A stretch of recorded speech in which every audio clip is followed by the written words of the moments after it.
Hi friends, அனைவருக்கும் வணக்கம். முளைக்கட்டிய பச்சை பயிறு மசாலா எப்படி செய்யலான்னு பார்க்கலாம். முளைக்கட்டிய பச்சை பயிறு யூஸ் பண்ணி சேலட் செஞ்சு கொடுத்தா குழந்தைங்க விரும்பி சாப்பிட மாட்டாங்க. ஏன்னா நம்ம சேலட்டில் பச்சை பயிரை அப்படியே தான் பச்சையாக தான் யூஸ் பண்ணுவோம். அதனால் குழந்தைங்களுக்கு பிடிக்காது. இப்போ இந்த முளைக்கட்டிய பச்சை பயிரை யூஸ் பண்ணி மசாலா எப்படி செய்யலான்னு பார்க்கலாம். கடாயில் கொஞ்சமாக எண்ணெய் விட்டுக்கலாம். எண்ணெய் சூடானதும் 1 டீஸ்பூன் கடுகு போட்டு தாளிச்சிக்கலாம்.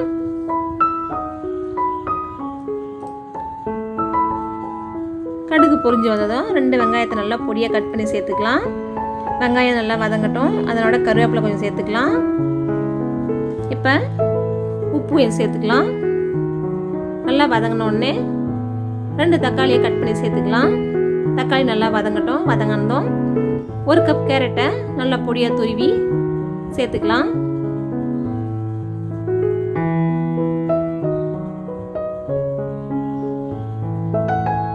இப்போ இதனோட மசாலாஸ் ஆட் பண்ணிக்கலாம். நான் 1.5 டீஸ்பூன் ஹோம்மேட் மசாலா யூஸ் பண்ணுறேன். உங்களுக்கு காரத்துக்கு என்ன மசாலா தேவையோ அது மாதிரி யூஸ் பண்ணிக்கங்க. பச்சை மிளகாய் கூட யூஸ் பண்ணிக்கலாம். நான் குழந்தைங்களுக்கு கொடுக்கறதால பச்சை மிளகாய் யூஸ் பண்ணலை. இப்போ 1 கப் தண்ணி விட்டுக்கலாம்.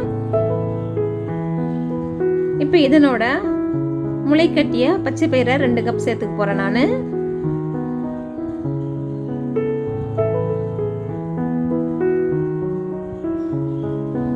இந்த முளைக்கட்டிய பச்சை பயிறு மசாலா சாப்பிட்றதுக்கு ரொம்ப டேஸ்ட்டாக எம்மியாக இருக்கும். குழந்தைங்க நல்லா விரும்பி சாப்பிடுவாங்க. அது இல்லாமல் இதை 2 in 1 யூஸ் பண்ணலாம். சப்பாத்தியோட சாப்பிட்றதுக்கு ரொம்ப அருமையாக இருக்கும். இல்லைனா ஈவினிங் ஸ்நாக்ஸாகவும் குழந்தைங்களுக்கு செஞ்சு கொடுங்க. அருமையாக விரும்பி சாப்பிடுவாங்க.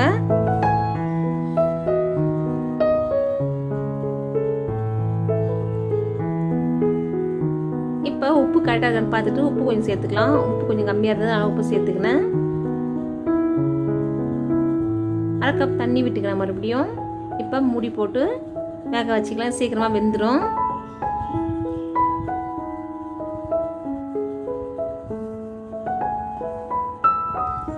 பொதுவாக தானியங்களை அப்படியே சாப்பிட்றத விட முளைக்கட்டி சாப்பிட்டா சத்து அதிகம்.